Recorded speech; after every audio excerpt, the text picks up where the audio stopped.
전국에서 코로나19 감염 사망자가 15만 명을 넘어섰습니다. 앤서니 파우치 국립알러지 전염병 연구소 수장이 10월 중 코로나19 백신 개발이 가능할 수 있다고 밝혀 주목되고 있습니다.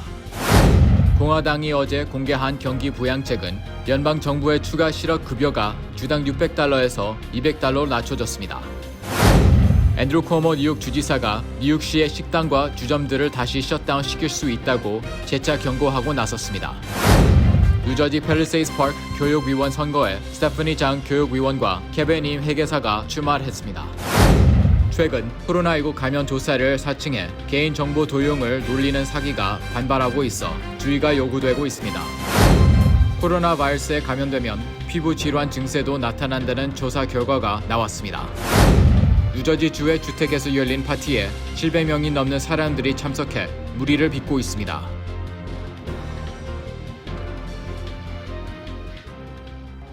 코로나19로 어려움을 겪고 있는 우리 이웃에게 희망을 주는 은행, 뉴 밀레니엄 뱅크.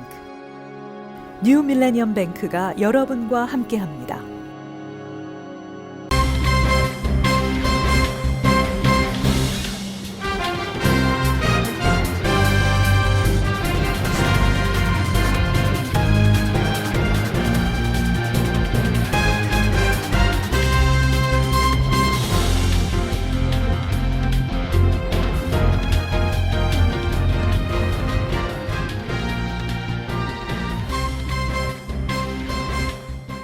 시청자 여러분 안녕하십니까? KBTV 뉴스9 이창원입니다. 안녕하십니까? KBTV 뉴스9 전상입니다. 첫 번째 소식입니다. 전국에서 코로나19 감염 사망자가 15만 명을 넘어섰습니다. 코로나19 환자가 처음으로 세계보건기구에 보고된 지난해 12월 31일 이후 약 7개월 만에 세워진 충격적인 규모입니다.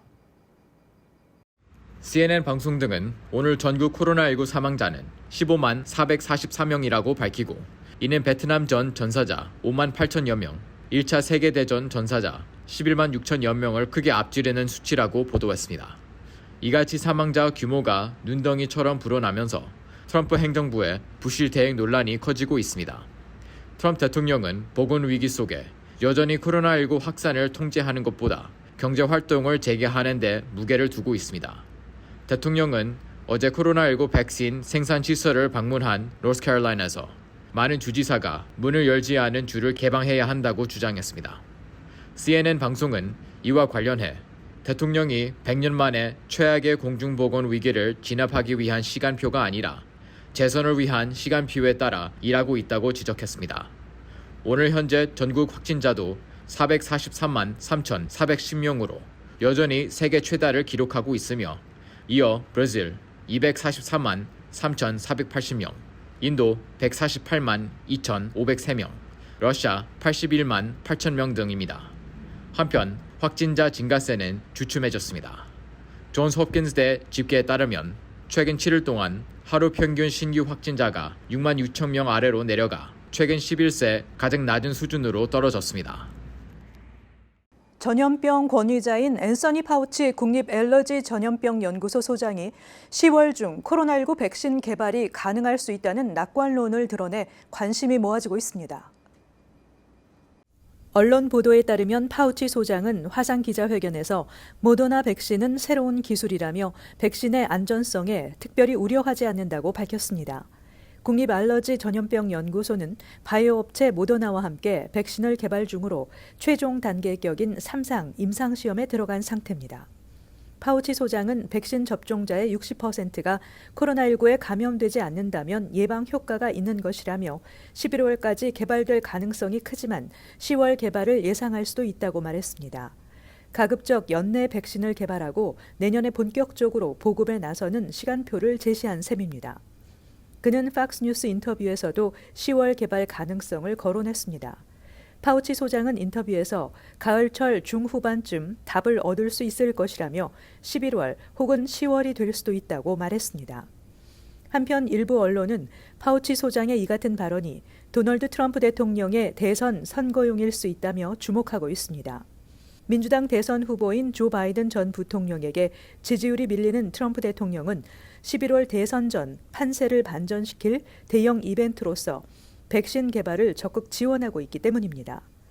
이와 관련해 파우치 소장은 정치적 압력 여부를 묻는 팍스뉴스 앵커에게 그런 정치적 압력은 전혀 없다고 잘라 말했습니다.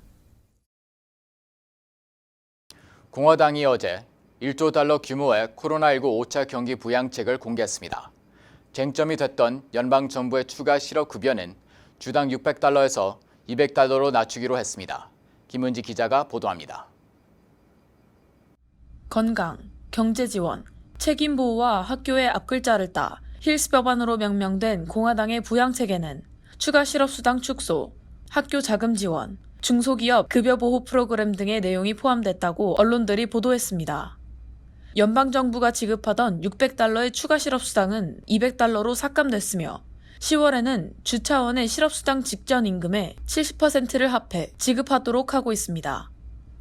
연방정부의 추가 실업수당은 이미 지난 25일 사실상 지급이 종료됐으며 민주당은 대량 실업 사태를 감안해 내년 1월까지 이를 연장하자고 제안한 바 있습니다.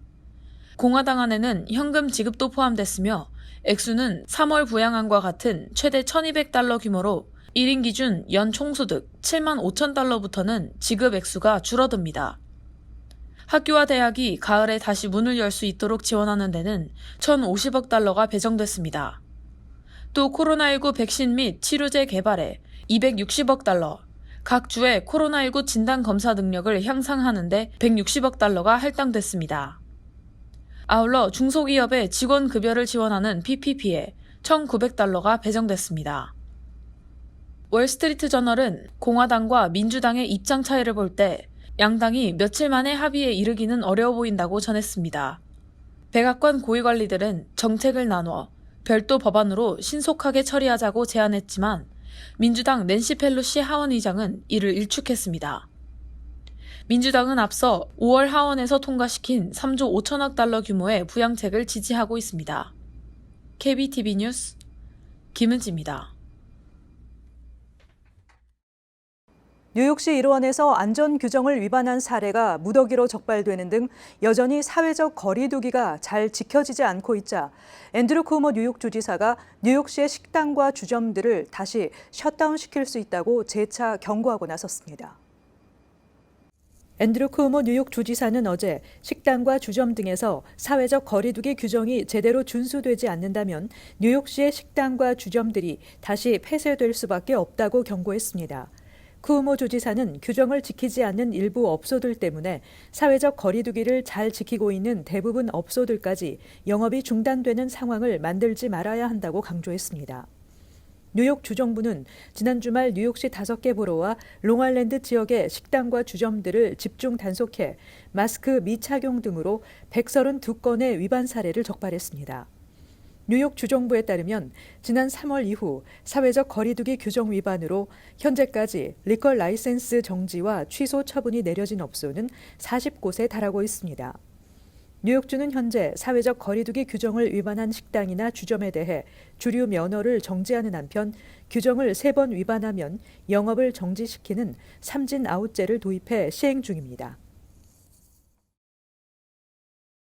뉴저지 교육위원 후보 등록이 어제 마감된 가운데 팰리세이스 파크 교육위원 선거에 총 4명의 후보가 나서며 그중 2명이 한인 후보로 연임에 도전하는 스테프니 장 교육위원과 한인 케빈 회계사가 출마했습니다.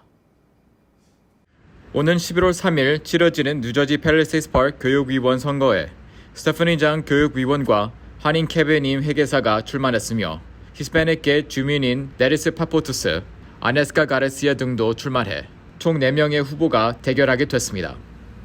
이번 펠팍 교육위원 선거에는 총 3명의 위원을 선출하기 때문에 후보 4명 간의 경쟁이 불가피합니다.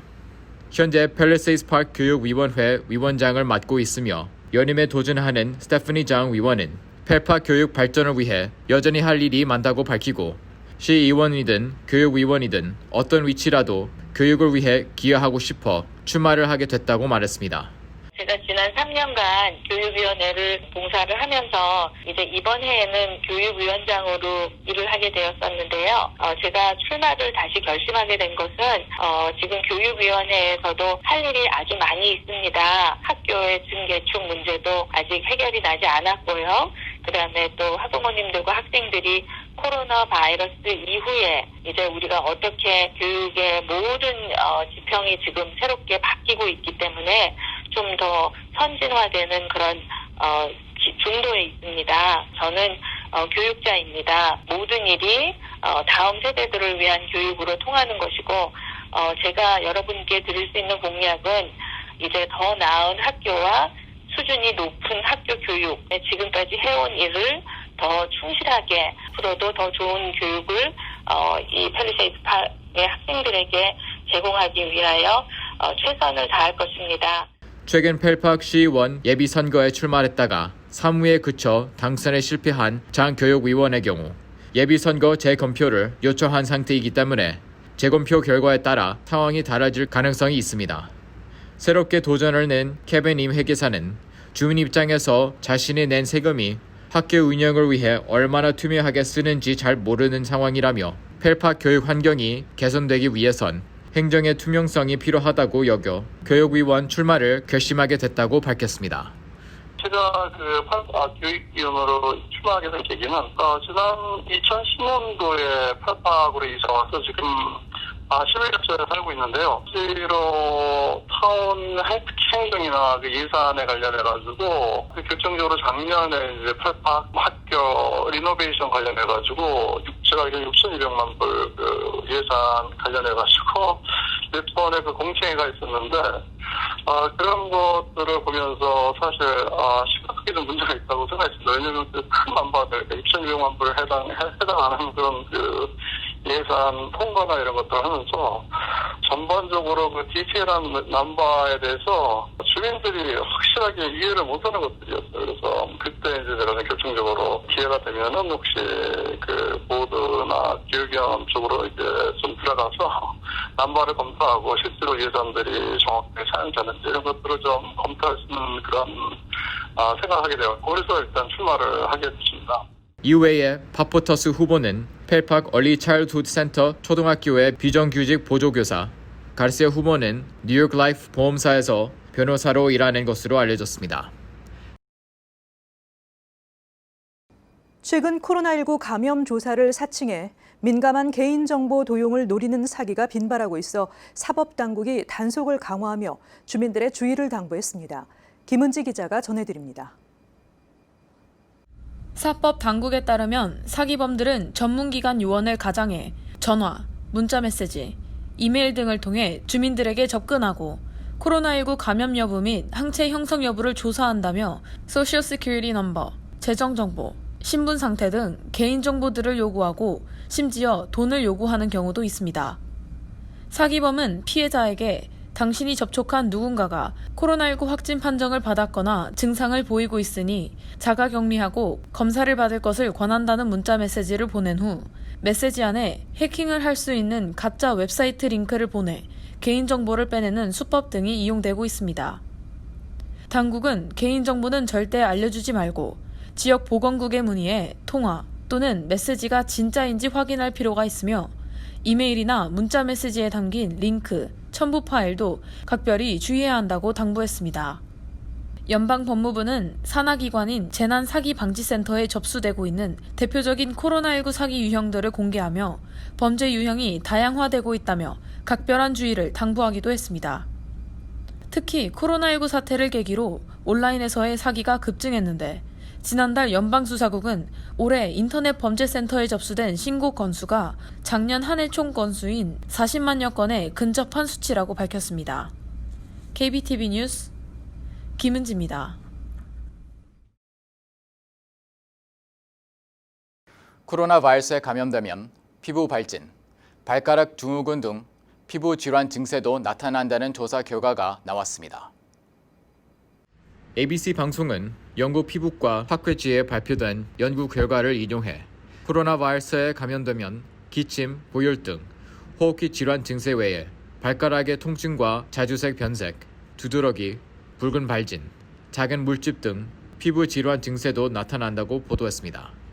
하워드 대학 피부과 전문의 기네트 오코의 박사에 따르면 코로나19 관련 피부 질환 증세 가운데 가장 흔한 것은 코로나 발가락 증후군입니다.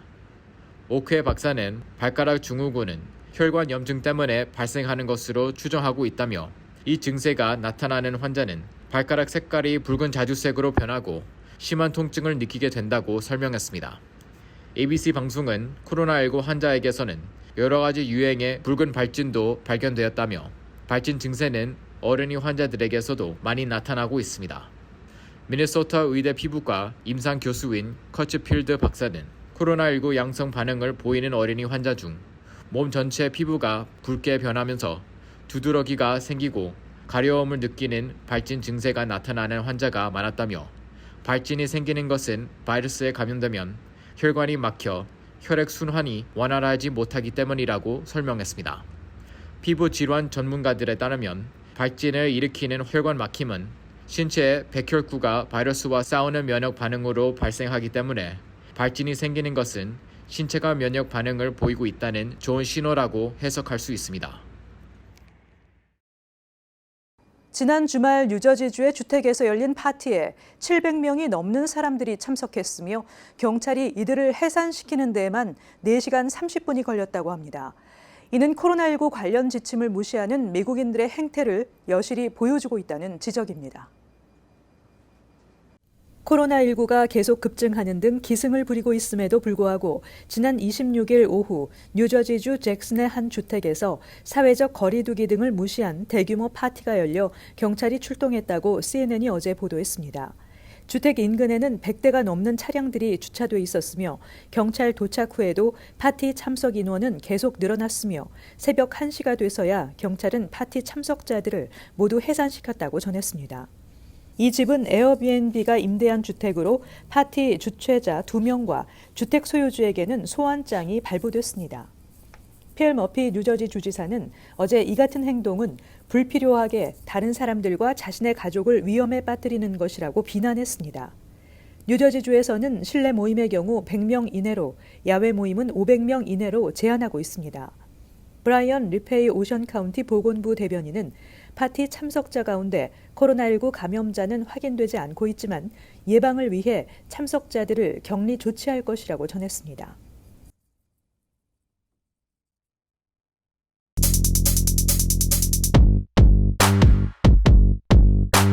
오늘 주요 일간지 소식입니다. 뉴욕타임스 탑 기사를 보겠습니다. GOP relief plan slices extra pay for unemployed. Port of $1 trillion bill. Democrats balk at a bid to lower weekly benefit by $400. 공화당 구제 계획은 실업자에 대한 추가 임금을 삭감한다. 1조 달러 지폐의 일부. 민주당 의원들은 주당 급여 보호를 $400 낮추는 것을 항의한다. Even as Republicans rolled out their proposal on Monday evening, Mark Meadows, the White House Chief of Staff, and Steven Mnuchin, the Treasury Secretary, were huddled in Speaker Nancy Pelosi's Capitol Office suite, meeting with top Democratic leaders in a reflection of their influence in the talks. 공화당 의원들이 월요일 저녁 그들의 제안을 발표했을 때도 마이크 메도스 백악관 비서실장과 스티븐 뮤누신 재무장관은 낸시 펠로시 의장과 의회에서 만나 회담에서의 영향력을 반영해 민주당 고위 지도자들과 만나고 있었습니다. With the two sides far apart, it appeared unlikely that they could bridge their differences in time to avert a lapse on Friday of the supplemental jobless aid, nor was it guaranteed that they would be able to do so at all. That left uncertain the fate of President Trump's best hope of injecting one last shot of stimulus into the economy before the general election in November. 양측의 입장이 크게 엇갈리고 있는 가운데 금요일에 추가 실업자 지원도 중단되어 그때까지 이견을 해소할 수 있을 것 같지 않아 보인다고 합니다. 그렇게 되면 11월 총선을 앞두고 경제의 마지막 경기 부양책을 주입하겠다는 트럼프 대통령의 절호의 운명이 불투명해질 것이라고 합니다. 관련 기사 좀 더 살펴보겠습니다. Complicating the picture, Republicans and the White House continue to bicker over the contents of the package even after it was announced, with Senator Mitch McConnell, Republican of Kentucky and the majority leader, appearing surprised that it included funding for a new FBI building that has long been obsession of Mr. Trump's. 공화당과 배역과는 이 패키지가 발표된 후에도 계속해서 논쟁을 벌였는데 켄터키주 공화당 하원의원이자 다수당 지도자인 미치 미코너 상원의원은 오랫동안 트럼프 대통령의 집착이 되어온 FBI 신축 건물에 대한 자금 지원이 포함된 것에 놀라는 듯 보였다고 합니다. 이제 뉴욕포스트 탑 기사를 보겠습니다. Photo that should shame every politician in the city. Casket of a one-year-old. 도시의 모든 정치인이 부끄러워해야 할 사진이라고 합니다. 1살짜리 아이의 관이 보입니다. 최근 브루클린에서 1살짜리 아이가 총에 맞아 죽었다는 소식을 전해드렸는데요. 아이의 장례식이 거행되었습니다. 4페이지를 보겠습니다. Top cop, it's only going to get worse, as Blas blames the courts. 더머쉐 NYPD 청장은 총기 폭력이 여름 동안 더 심해질 것이라고 말했습니다. 드블라주 시장은 법원이 요인이라고 합니다. This is going to take some time to address the significant uptick in violence that we've seen, Shea bluntly predicted. 더머쉐는 이것은 우리가 보아온 폭력의 상당한 증가를 다루는데 시간이 걸릴 것이라고 예측한다고 했습니다. Last month, Shea disbanded NYPD's undercover anti-crime units, which comprised of 600 cops whose primary duties included getting guns off the street. 그러나 지난달, 셰이는 길거리에서 총기를 소지하는 것을 주요 임무로 하는 600명의 경찰들로 구성된 NYPD의 위장 범죄 방지 부대를 해산했다고 합니다. A spokeswoman for Manhattan DA Cyrus Vance Jr. said, "Our office never stopped aggressively prosecuting violent crime." 맨하탄 DA 사이러스 밴스 주니어의 대변인은 우리 사무실은 폭력 범죄를 공격적으로 기소하는 것을 결코 멈추지 않았다고 말했습니다. 시장이나 경찰, 법원 등 서로 의견이 달라도 빨리 해결책을 찾아야 하겠습니다. 지금까지 주요 신문 헤드라인이었습니다. 뉴욕의 한인 인권 운동가들로 구성된 4.27 민평화 손잡기 뉴욕위원회가 일부 북한 인권단체들의 대북 전단 살포를 중단할 것을 요청하고 유엔, 백악관, 연방의회 등의 평화협정을 체결할 것을 촉구했습니다. 이들은 극소수의 탈북민 단체들은 미국에서 북한 인권 운동을 한다는 일부의 사람들과 손잡고 한국 정부의 통제가 표현의 자유를 억압하고 북한 인권 운동을 탄압한다는 억지 주장을 펴며 유엔과 국제 단체들에 선전하고 있다고 비판했습니다. 도널드 트럼프 행정부가 불법 체류 청년 추방 유예 프로그램 신규 신청에 대해 보류로 처리한다고 밝혀 논란이 일고 있습니다. 지난달 연방대법원이 다카 프로그램을 지속하라는 판결을 내린 데 이어 이후 연방법원 메릴랜드 지법이 다카 프로그램을 지난 2017년 9월 5일 트럼프 대통령의 폐지 선언 이전으로 완전 복원할 것을 명령했기 때문에 이 같은 비난은 더욱 거세지고 있습니다. 시티앤스테이트가 최근 선정한 2020 뉴욕에서 가장 영향력 있는 아시안 100인에 1위는 그레이스 맥 연방 하원의원이 선정됐으며 존 리오 뉴욕주 상원의원이 2위, 론 킴 뉴욕주 하원의원은 6위에 올랐습니다. 또 스티븐 최 뉴욕 이민자연맹 사무총장과 존 박 민권센터 사무총장이 각각 4위와 27위에 선정됐습니다. 주 뉴욕 총영사관은 지난주 필라델피아 한인회와 함께 한인 밀집 거주 지역인 필라델피아 35구역 경찰서에 마스크 2,000매를 기증했다고 밝혔습니다. 필라델피아 한인사회는 지난 6월 초 조지 플로이드 사건 이후 거세게 번진 흑인 시위 사태로 점포 약탈 등의 큰 피해를 본 바 있습니다.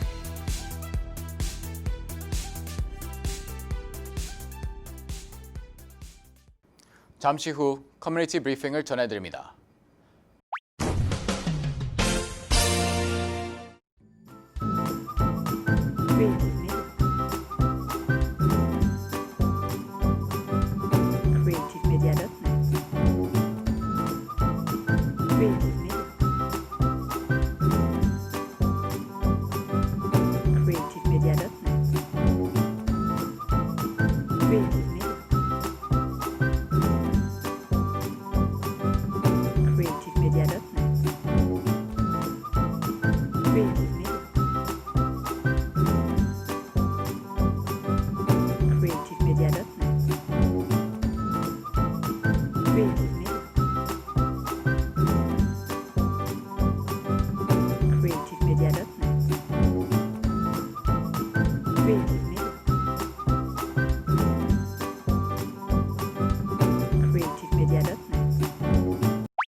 이어서 환율과 증시 전해드립니다.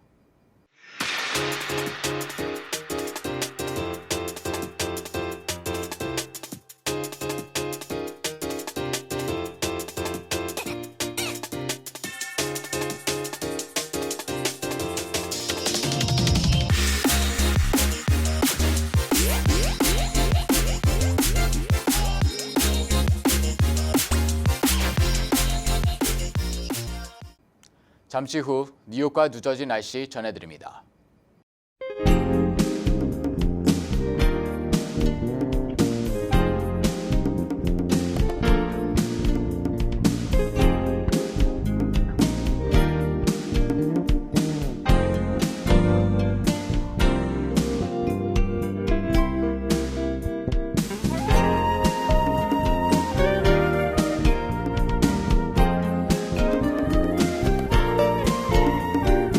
미국은 전 세계에서 가장 많은 코로나 확진자와 사망자 수를 기록하고 있습니다.